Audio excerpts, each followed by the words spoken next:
everybody to the Planning, Regulatory and Licensing Committee of Wednesday the 9th of November. Before we actually start the agenda, I'll ask Geraint to read out the usual broadcast issue that we need to make the public aware of if any of them turn up. Okay. Please note that this meeting will be recorded for subsequent broadcast via the authority's internet site. The images and sound recordings may also be used for training purposes within the authority. The public seating areas are in view of the camera, and by entering the chamber and using the public seating area, members of the public are consenting to being filmed and to the possible use of those images and sound recordings as outlined above. And if I could ask all members to make sure their mobile phones are switched off, please. Thank you, Geraint. If we now go to the agenda, first item, any apologies for absence, please? Yes, Chair, Councillor Brian Mansbridge. You got any other apologies for absence? That's the only one you had recorded. Any other apologies for absence? Anybody? No? If not, we go to item 2. Any declarations of interest, please? Councillor Chapp.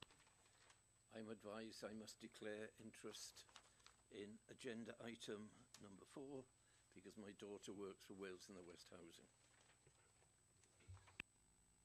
A personal and prejudicial interest, Chair.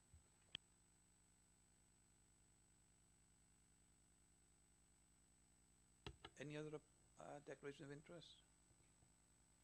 No? Okay. We go to the open session, and that's item 3, and that's the fact-finding visits, and that's the planning regulatory fact-finding visit on Thursday the 6th of October, pages 1 and 2, and that was to the land at Mysonant Grove Park. Can a member move the minutes as a correct record, please? Being moved by Councillor Galsworthy. Is there a seconder? Shall second, Chair. Thank you, Councillor. Could you now please vote?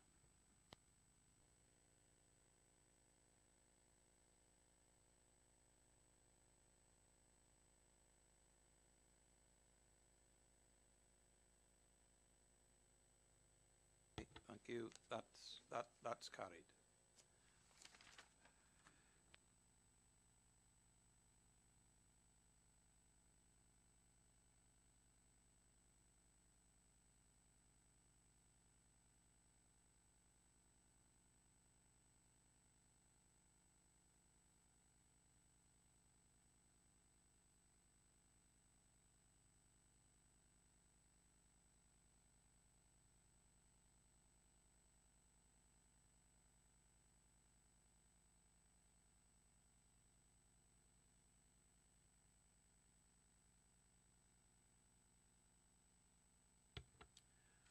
Right, okay, it's pages, a report of the Deputy Chief Executive, pages 3 to 16, and Hugh is going to take us through this one. Thanks, Chair. Yeah, this site relates to the former Labour Exchange site at Pendarren Road in Merthyr. It's for the construction of an affordable housing scheme consisting of 12 dwellings and 8 flats, including off-street parking, landscaping and other associated works. Members will recall that planning permission has already been granted on this site for an affordable housing scheme. The main difference between this proposal and the previously permitted scheme is the change in the size, design and siting of the building that would accommodate the flats. The proposed building would accommodate 8 flats rather than the 12 flats previously permitted, and would be totally detached from the front facade of the former Labour Exchange building. Member will recall that the previous permission incorporated the front facade into the design of the block of flats. The layout of the houses and internal road is virtually the same as previously permitted. As a result of the consultation exercise undertaken, there have been 2 objections. These are from the Council's Countryside Officer and the Council's Landscape Architect. The Countryside Officer is concerned about the level of mitigation for the loss of biodiversity and the subsequent impact on bats, The landscape architect is concerned that the previously proposed trees in the promenade have been omitted from the scheme. He is also concerned about the soil nailing of an embankment to the rear of the development and its subsequent landscaping. As a result of the publicity exercise undertaken, no objections have been received. It is considered that the proposal in terms of the changes to the built development is an improvement on the previously permitted scheme. As such, in this regard, it would have a positive impact on the character and appearance of the town centre conservation area. Whilst the concerns about the loss of biodiversity, the proposed landscaping scheme and the engineered treatment of the steep embankment are fully appreciated, as stated in the planning considerations section of the report, the benefits of the proposal outweigh any harm that may be caused by these inadequacies. It is also noted that Natural Resources Wales have raised no objection in terms of loss of biodiversity, subject to the recommendations of the Bats and Birds Survey report being carried out. As such, the application is recommended for permission, subject to the conditions highlighted on pages 12 to 16 of the report. Thank you, Chair. Thank you, Hugh. Any questions from members? No questions? Any comments from members? Councillor Smith. Chair, the only comment I'm going to make is why it's taking so long where we are, because the public are passing every day and they ask the same questions, because this has been on the table now for the last 3 or 4 years. We were carried out last year, and now people are just saying, have the company gone bankrupt? They say no, because they got the money off through the Welsh Government and they're using grants. But why is it taking so long? It's the only comment I'm going to make. Yeah, yes, it's a. I can answer some of that. They've had to say, it's the understatement of the century to say they've had difficulties on this site. As ward members, we attended a meeting on site there a few months ago, just the ward members and officers from Wales and the West. They've had difficulties with reprofiling from an engineering point of view the site, because it's not an easy site to build on. In the meantime, they've found Roman remains, so they had to have an archaeologist on site, and I know that's added to the delay there. They also found Japanese knotweed, which they've had to deal with. At the time we had the meeting, we were advised that the actual building work for the properties is not likely to start until February. As has been explained by Hugh, they've had to put this saw nail banking to ensure that because it's a very steep banking.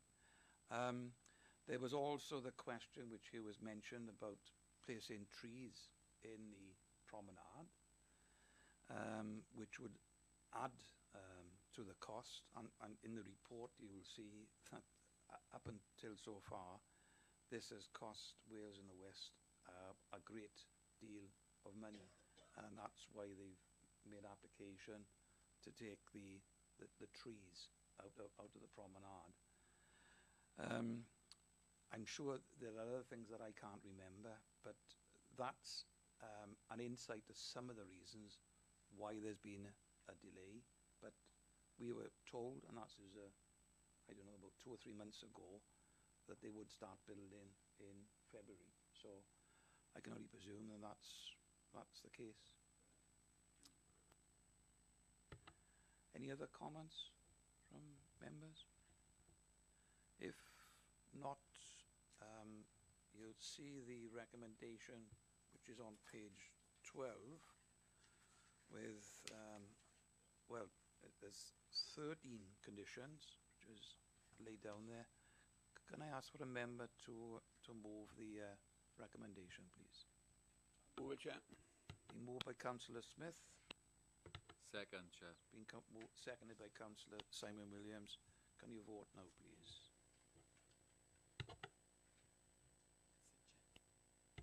Thank you. It's carried.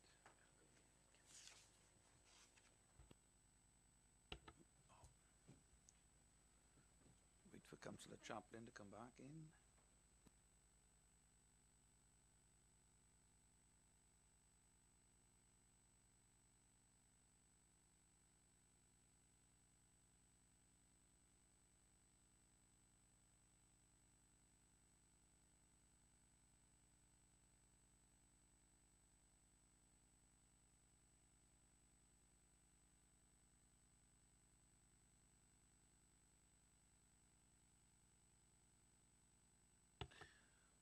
Right, we now go to item 5 on the agenda, and that's land to the south and east of the Park Compant Bark Estate in Hillgerrig, Merthyr Tydfil, and that's to consider report of the Deputy Chief Executive. It's on pages 17 to 24, and who is going to take that through that particular report?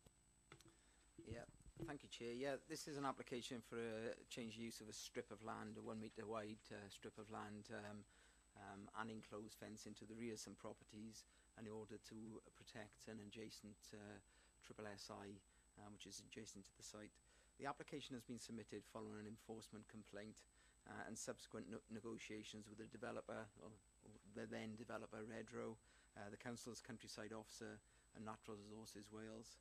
Various planning permissions relating to the residential development of the state included a condition that it required the developer to provide a 2 metre wide planting strip along parts of the southern and western boundaries of the site in order to protect the adjacent site of special scientific interest, or triple SI. Unfortunately, the developer constructed the site and included the proposed land for the buffer strip in the garden areas of the adjacent plots. This proposal has been submitted in an attempt to provide a retrospective landscape buffer to protect the triple SI. There have been no objections as a result of the consultation exercise undertaken. As a result of the publicity exercise undertaken, 4 letters of objection have been received, which are summarised on page 19 of the report. In response to the objections raised, the proposal would not obstruct the footpath. The land the subject of this application is not owned by the existing residents. Increasing the proposed buffer zone from 1 to 2 metres, as suggested by one of the residents, would have a further impact on the triple SI. The provision of a trellis, which is 45 centimetres high above the existing boundary fence, would not have an overbearing impact or result in the loss of light to any of the gardens of the properties. Although it is extremely disappointing that the development was not undertaken in accordance with the conditions attached to the previous planning permissions, the proposal is considered by both the Council's Countryside Officer and Natural Resources Wales themselves to be a pragmatic solution which would help ensure the future protection of the triple SI. As such, the application is recommended for permission, subject to the conditions highlighted on pages 22 and 23 of the report. Thank you, Chair. Before I open it out to the members, I've on this occasion, I'll ask 2 questions. The first is, there were, you said 4 objections. Were they all residents, or some of them, or all of them? Yeah, there was. I think there's an objection received by the other local member, Councillor Brown. One of the members of the public from Brondig, I think it was, but there was 2 members of the public who actually live on the estate themselves. And if this application was refused, what would be the consequences of that? Can you explain that, please? Yeah, thanks, Chair. Yeah, there's a problem because obviously as I just said, the 2 metre landscaping strip, which was there for the buffer, has been incorporated into the gardens of the adjacent properties. Those properties are now owned by the people who bought the houses and no longer owned by Redrow. So if we were to take action against the conditions attached to the permission, we would be taking enforcement action against the residents of those properties rather than the developer who carried out the problems in the first place. So it's enforcement action directly against, unfortunately, the owners of the properties rather than the developer themselves, because we take enforcement action against owners of land rather than the developer. Thank you, Hugh. Any questions, please? Councillor Chaplin.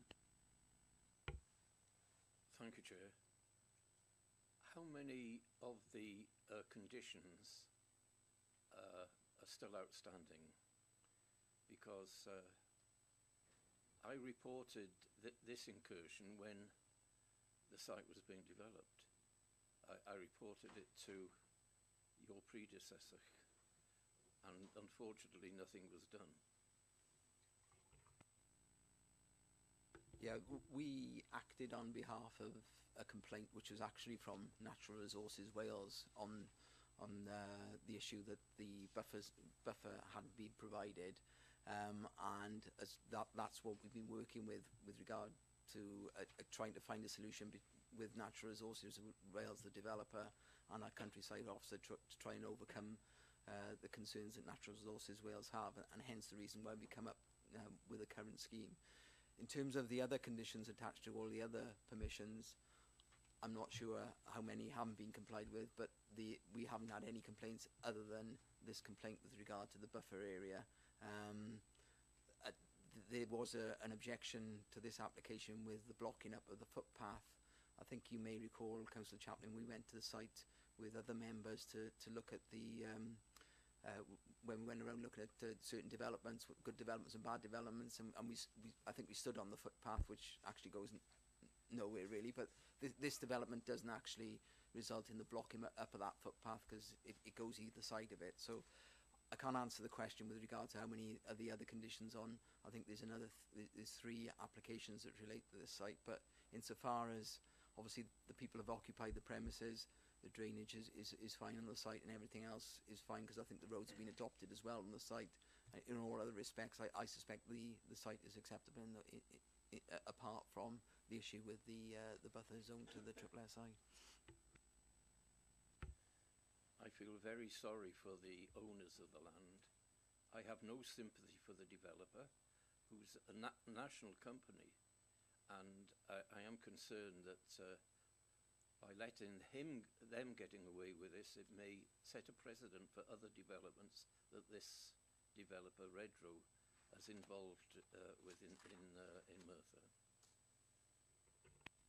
Yeah, I think when we were on that site visit I just talked about, I think we talked about the initial development of the site, and my opinion was that the houses shouldn't have backed onto the SSSI. They shouldn't have faced onto the SSSI. I think we've looked at that issue down at Trelewis, for example, where we have faced the houses onto important areas that we want to protect. So I think that potentially this site, the damage was done by backing the houses onto the SSSI, and I think we're in a position now where we're trying to make the best of a situation where we can actually protect that SSSI a little bit more. I'm not sure I feel so sorry for the residents of the houses because they've actually got 2 metres more of garden than they would have had if the houses would have been built in the position. But I take your point on the developer, and I think it's a learning curve for us in terms of how we plan sites when they're specifically next to such protected areas. Yeah, yes, sir. I hope that the fences that are put up physically prevent the owners of the property from throwing grass cuttings onto the SSSI, which they have done in the past. Yeah, I think that's the reason why NRW and the countryside officer have asked for that half a metre extra trellis on top of the 1.8 metre high fence, so it's a little bit more difficult to actually throw things over the fence. So yeah, I mean, that's the purpose of it, and that's what NRW think is going to be acceptable, so we shall see. And just to add to that, having seen the plans, it's a see-through trellis, isn't it? On top of it. Okay, thanks. Any other questions from members? No? No questions? Any comments from members? Comment? Councillor Barrett? Hi, Chair. Again, this is if this was checked at the time, would we have had this situation? Because we know there's plan applications in the past and coming in the future where involving such land and such worrying for concern for residents, and so do you think we should check it a bit more often?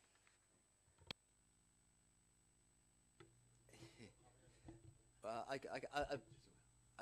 I will answer that because I think it's a valid point. I mean, conditions are put on applications.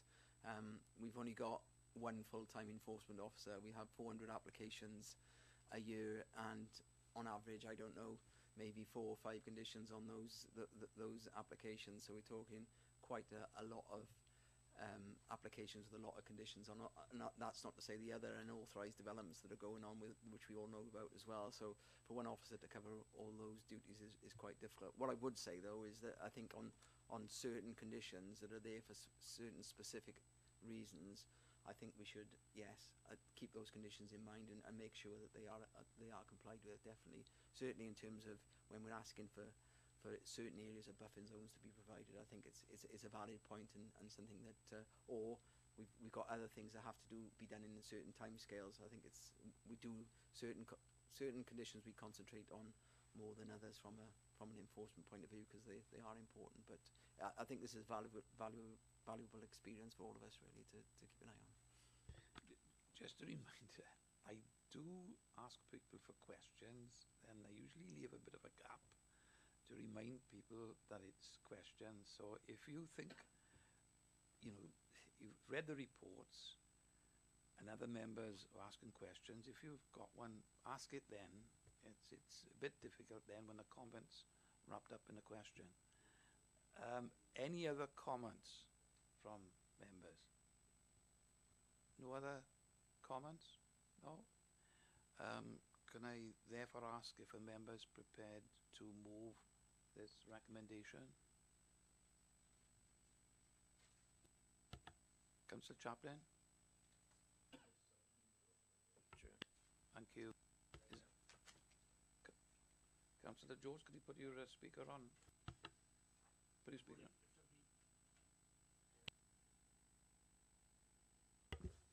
Good for you. And second. Councillor Garen Jones, if you're ready to vote now, please.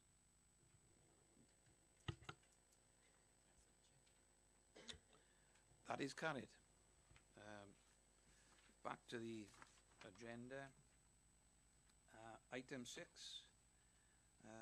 It's the Mysonant, Llwyn Park, Merthyr Tydfil, the land at Mysonant Grove Park, and that's to consider report of the Deputy Chief Executive, pages 25 to 34.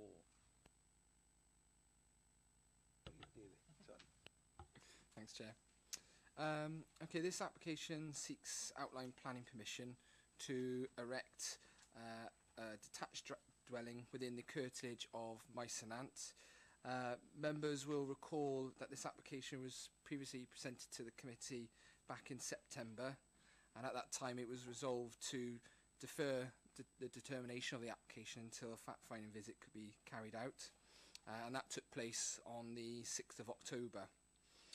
In summary, the main issues raised during that site meeting related to the concerns of incremental overdevelopment of the site, the position of the access road and the parking requirements and whether that could be met, and the works required to culvert the existing watercourse that crosses through the site. It's considered that the points raised during the fact-finding visit do not highlight any new issues that would otherwise lead to a change in the original recommendation to the application, which is to approve the outline and grant planning permission subject to conditions set out on pages 33 to 34 and subject to the applicant entering into a Section 106 agreement. Thank you. Thank you, David. Any questions from members? No? Oh yes, Councillor Barrett. Thank you, Chair. This site has baffled me over the years and what's going on the site, and again, I think it's another outline planning rather than the full planning. Is there a reason for that? Well, the main objective of an outline planning is to sort of establish in principle whether it can be developed, and it avoids the developer then having to go to the expense of fully designing a detailed scheme. I think the applicant in this case is intending to sell it on, so they don't have an intention themselves to develop it. So it allows a future developer to almost have a freedom to design what they're looking for on that site.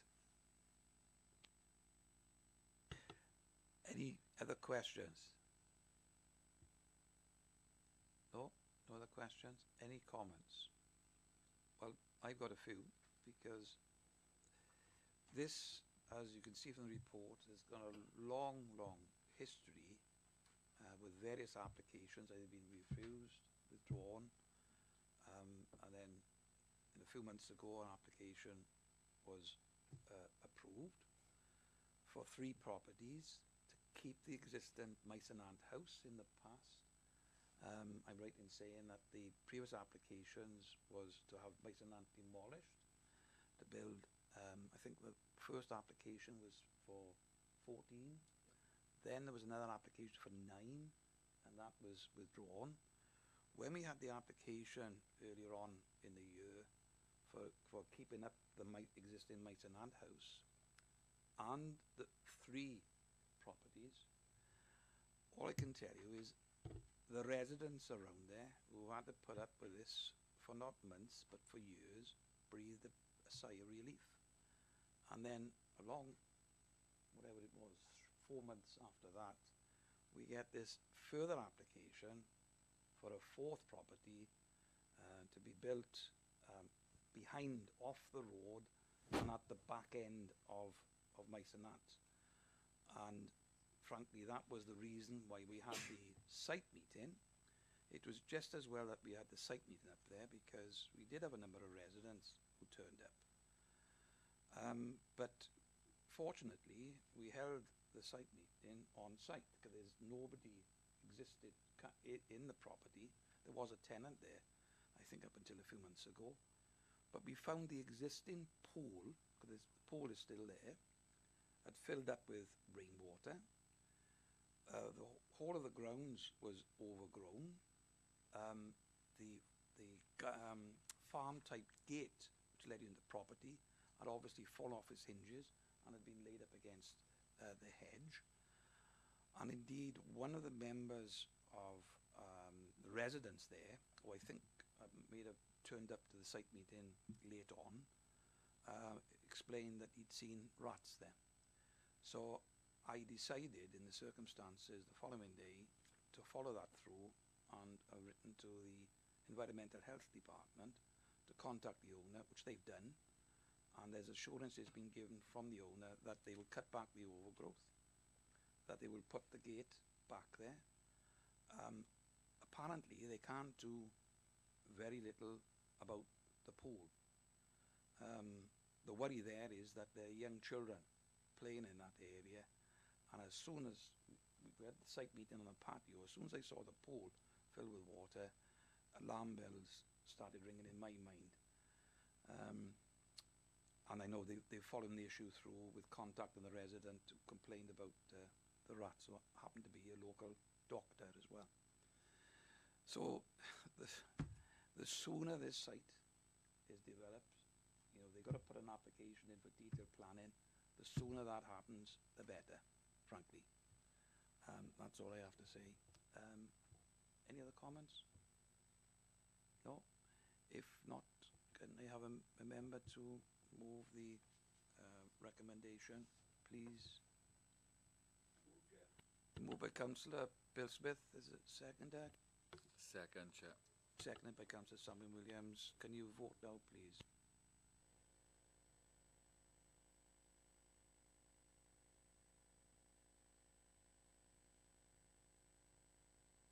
That's been carried. Thank you. We now go back to the agenda, and that's item 7 and item 8 and item 9 are all information reports. We then go to item 10 as any other business as deemed urgent by the chair. I have none. Yes. Chair, any other business? On the agenda at the present moment, on items we've had a bit of mapping on the fence. Can we change that and look at the mapping on Google or something like that, so we can use it into IT? Because it's far better when you see the mapping next. If you see the Google, you can look at it down view. Because when you see some of the patterns you got up here, now, 20 cents, you know, can we change and have a look at it serious? 21st. Oh, 21st, and I'm a year behind, 100 years behind. Can we look at something different? Yeah, Councillor, Judith and I are in the process of looking at something different. The Welsh Government at the moment are looking at all planning committees in Wales, at looking at trying to standardise them. And Judith and I are keen to get more information to members so they can make more decisions. So it's not only, the aim is not only to give you a site plan, but also to give you some plans of the development as well, so you can view them. And it's all about getting that system all as one. So we got the speaking system, and we got the webcam, and we got that system that we can, obviously there's a difficulty in mixing them all together to put them together on the webcam as well. So we are looking at it, but first of all I think we need to see the results of the Welsh Government and the standardised planning committees really. But we are keen to do it and keen to look at it, yes. They're out to consultation at the moment throughout Wales, and Hugh and Judith, myself, have been invited because they're all in various seminars in various parts of Wales. Fortunately, we have a Welsh Assembly government building on our doorstep. So later on this month, I think it's an all day from 9:30 in the morning to 4 o'clock. I can't attend in the morning, but I'm going in the afternoon. But there's one thing that's going to come out of this consultation is the way the planning committees are run is going to change, and as far as possible, they're going to try and standardise them. Isn't it? That's the key to it. You will all be kept informed of progress or not. Okay.